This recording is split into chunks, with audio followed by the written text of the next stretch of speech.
3, 2, 1. Good evening! This is Masyang Galing. Nagbabalik. You know that Christmas season is all around the corner. Holiday is approaching. Sa Pilipinas, September pa lang, they are starting celebrations of Christmas and celebrations of giving. Mabait ako ngayon at nagsisipag. Kahit walang anda dahil sa pandemic, walang anda pamigay Oh, no. mga inaanak at mga mahal sa buhay. Ang kaya ko nalang ibigay ay love at time. Kaso lang yung mga malalayo, nasa ibang bansa, sa Philippines, at nandito ako, wala akong may bibigay kundi oras. Kaso nga lang wala na din akong oras sa kakakayod. Dahil nung bata ako, naniniwala ako na pag mabait ka, meron kang regalo galing kay Santa. Totoo yun. Dahil, pandemic ngayon. Hindi lahat nabibigyan at nagbibigay. Dahil walang anda. Dahil mabait ako ngayon. May natanggap akong regalo. Unexpected. 2 items. And marami pa sanang darating. Ako wala pa akong regalo at wala pa akong nabibili. I got 2 items and these are the things I got as an early Christmas gift. And taran! I-unbox natin to. It's made in China. Color blue. It's sale daw, kaya binigay. Christmas na. Pero wala akong Christmas. Pero tumatanggap ako ng regalo. Naka-receive na ako. First batch. Bet ko siya dahil mahilig ako sa bag. At matagal ko na tong pinapangarap na bilhin. Kaso lang ayoko maglabas ng pera.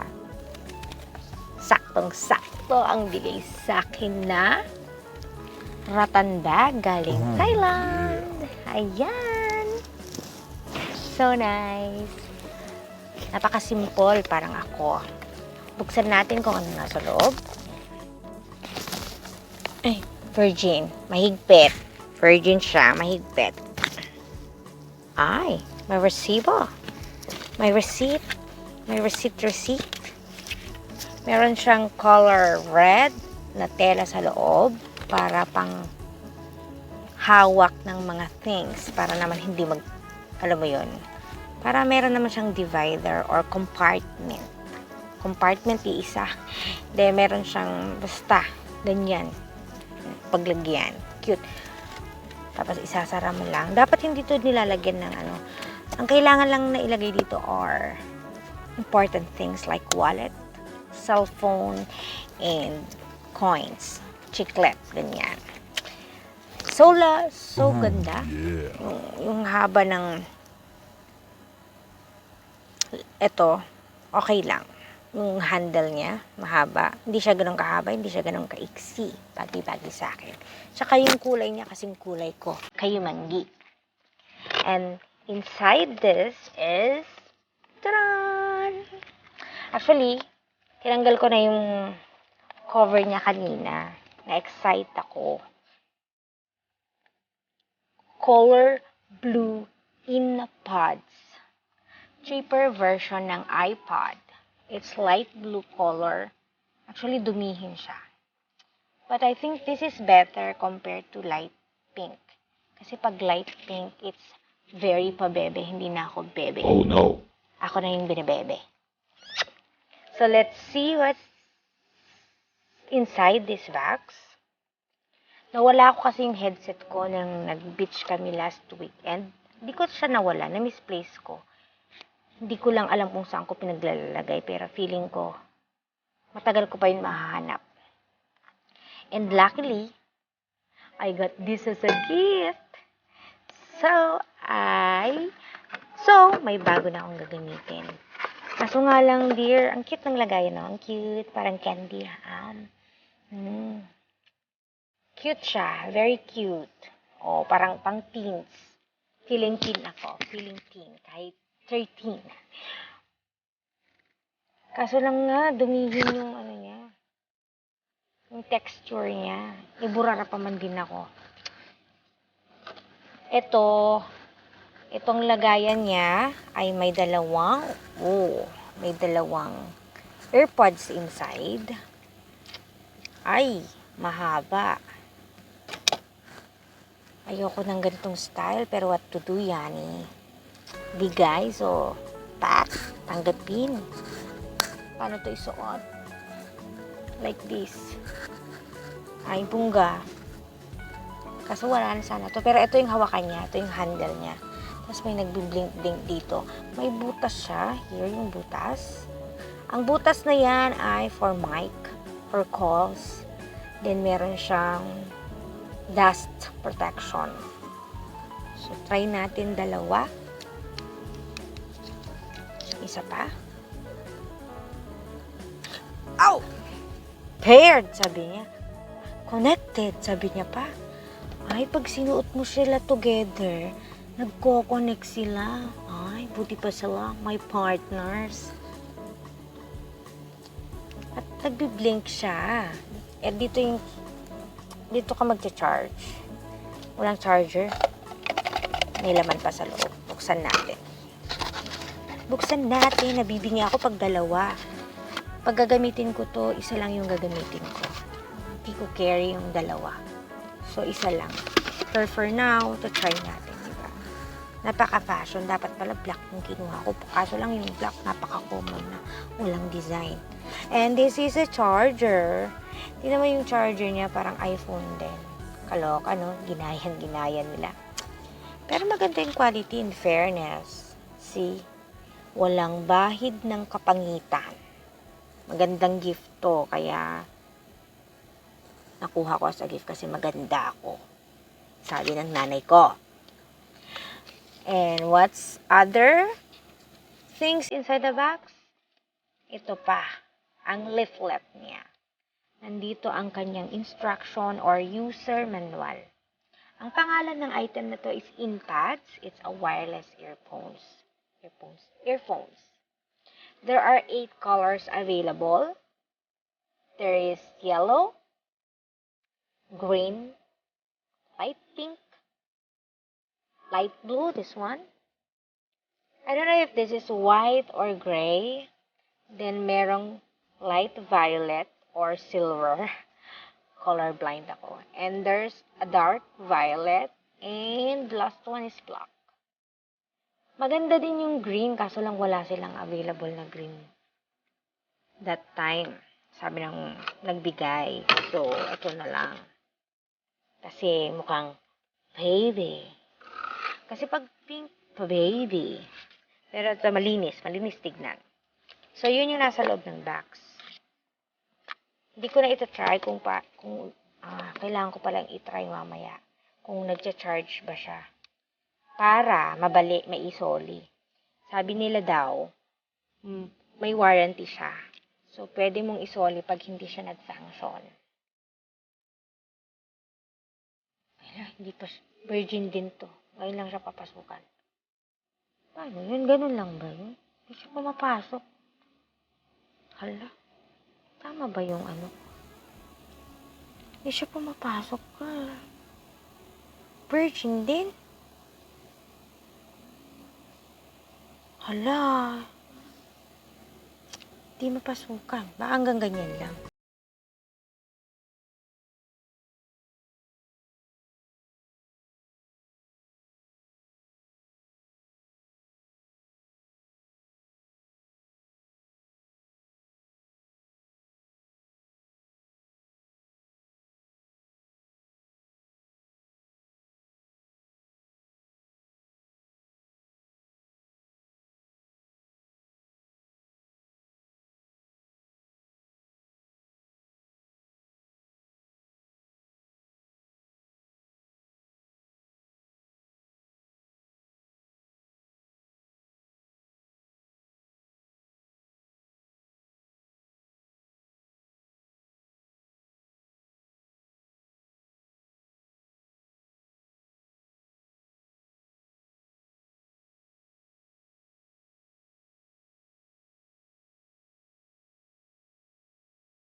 Sabi dito, wireless version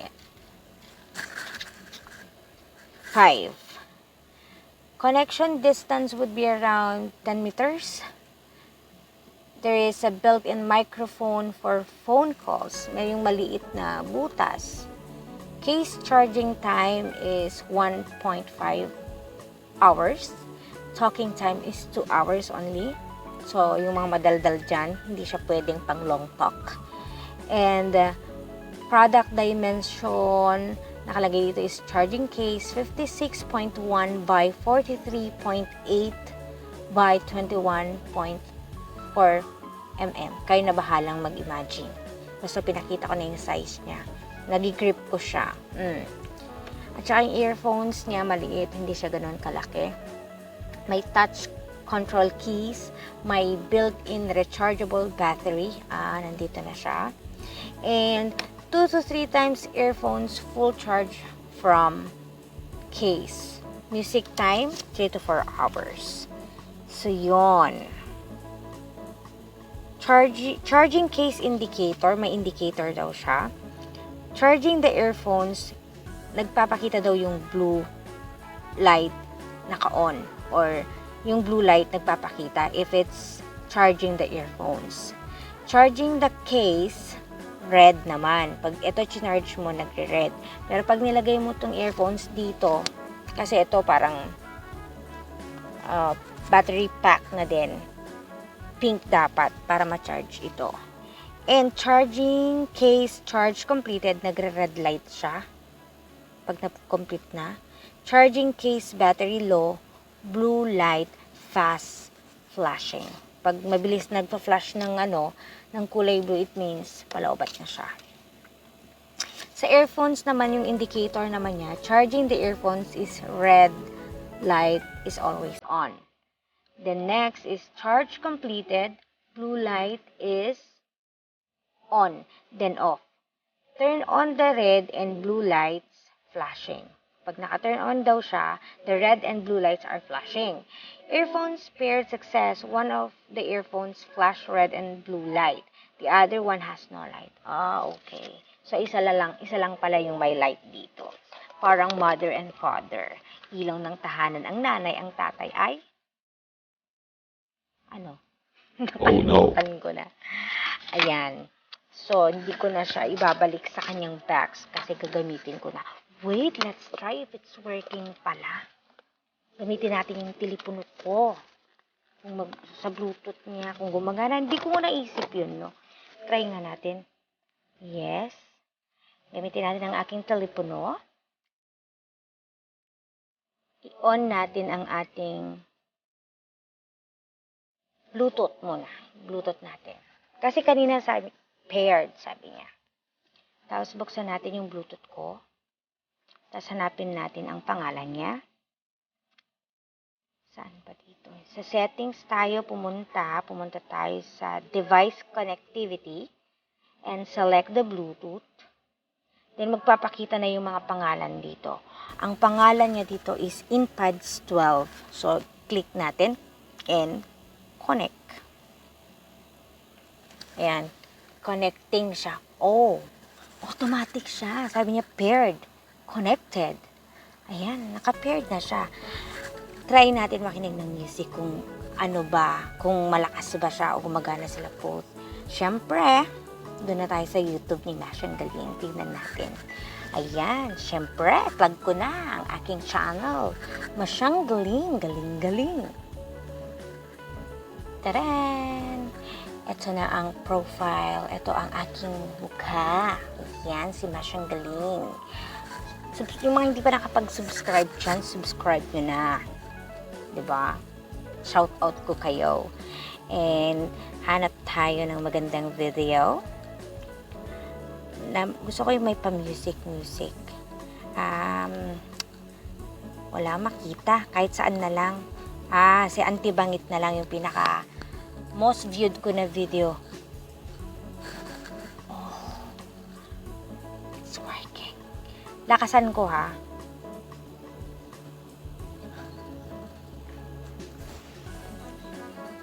It's working fine. malakas. So yung control nandun pa rin sa pagkokonikan mo. Wala siyang control something dito eh. Oh. Di mo siya makokontrol yung volume dito. Kaya dun din sa gadget mo, kukontrol yung volume. Unlike my, na misplaced na Jabra wireless earphone, yung control nandito. Gaganon-ganon mo lang. Medyo malaki yun. Sana mahanap ko pa. Pero, dahil gift lalo to, enjoy ko siya. Ganda niya. Pero isa lang yung gagamitin ko na to. Hindi ko siya gagamitin dalawa kasi nakakabini. I will just use one piece. Maybe dito na lang sa left. Or, ewan ko kung gana kung mag-isa niya lang. Let's try nga. Siyempre, try na natin lahat, no? Ayan. Tatago ko siya dito kung gumagana din. Pero sayang yun na useless. Pwede mong pahiram sa iba. Pero 10 meters lang yung dapat layo para marinig niya din. Kasi naka-light siya. Ibig sabihin, pag naka-light siya ng blue, yung earphone nag-charge. Kasi may laman pa yung battery nitong charging, ano ba tawag dito? Itong case. Itong charging case niya. May laman pang battery. Kaya sina-charge siya ng kusa yung earphones. Wala. Magulo ba yung explanation ko? Basta natuwa lang ako dito sa gift na na-receive. Ang kagandahan dito, pag binalik mo siya, nagkukusa siya, oh. Oh, may magnet. May magnet siya. So, dahil ayaw kong dalhin tong box na to, kung saan naman ako pupunta, dahil ayaw ko nga siyang madumihan, ilagay ko na lang siya dito sa maliit kong wallet. Dito ko na lang siya ipapasok. Oh, mahulog pa. Tanggalin ko muna yung charger ng aking Jabra na ano. So, dito muna yung kanyang bahay. Para, di ba, malinis siya. Kasi yung texture niya, kapitin ng ng dumi. Kaya, ayan, kailangan muna nating alagaan. Kasi regalo, kailangan ingatan, pahalagahan. O siya, gagamitin ko. Ayan. Yan, nagbiblink siya, oh. Kikita nyo, nagbiblink siya ng blue. Nagbiblink siya ng blue, meaning, nag-charge yung earphones. Pag wala nang blink yan, ibig sabihin, lobat na yung case. Kailangan mo nang i-charge yung case ng 1.5 hours. Isa't kalahating oras mo siyang i-charge para magkaroon ulit siya ng battery para i-charge ang iyong earphones. AirPods. InPods ang tawag nila dito. So, yan. Ipapak na natin ulit dito. Papasok na natin. Nasaan na ang charger niya ng ito yung charger cable. Maiksi kasing iksi ng aking mga binti. Cute, no? Tatago natin para just in case hindi siya gumana in one day, pwede natin ipasoli. Kaso lang wala na yata sa akin yung resibo. Nasa nagbigay. Pero sabi daw nila, itago ko lang daw ang box. At pumunta lang ako sa any branch ng pinagbilhan niya nito. Naka-sale kasi kaya iron. Diba? Sale. Half the price. Ganun dito, maraming sale. Di practical. Anyway, let's na. Yung mga gustong magregalo dyan, open ang aking door. Bigay ko na rin yung address ko. Sige na. Sa nagbigay, salamat. Oh no. Nagbibigay pa, tumatanggap na ako. Wala kasi akong Christmas. Yeah. Kaya, kayo na lang magpa-Christmas sa akin. So, yan lang. That's all for now. Ready, go! This is Mashang Galing. Muama chup chup.